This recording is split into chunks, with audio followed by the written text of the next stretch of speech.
রাজ্য প্রশাসনে ad hoc promotion পেয়ে 32 জন টিসিএস গ্রেড 2 অফিসার পদোন্নতি পেয়েছেন সিলেকশন গ্রেডে, অর্থাৎ গ্রেড 1 অফিসার হিসেবে নিযুক্ত হয়েছেন তারা।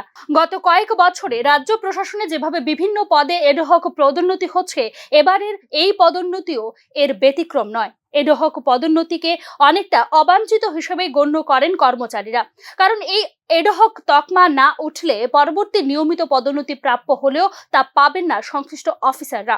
2014 সালের ব্যাচের এই টিসিএস অফিসাররা আরো 6 মাস আগেও পদোন্নতির জন্য যোগ্য বিবেচিত হলেও রাজ্য প্রশাসনের সঙ্গে টিপিএসসির সমন্বয়হীনতার কারণে তা কার্যকরী হয়নি বলে অভিযোগ কর্মচারীদের।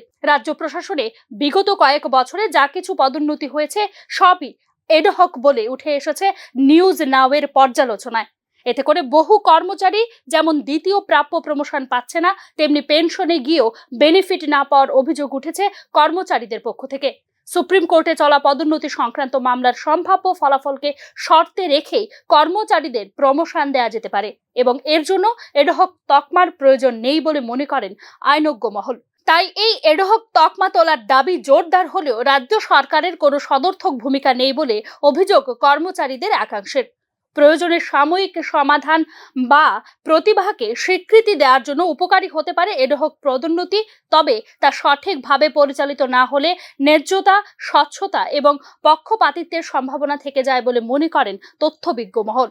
এ ধরনের ব্যবস্থাপনায় সুস্পষ্ট নীতি এবং মানদণ্ড থাকা গুরুত্বপূর্ণ, যাতে সামগ্রিক মানব সম্পদ উন্নয়নে নিতে পারে সহায়ক ভূমিকা।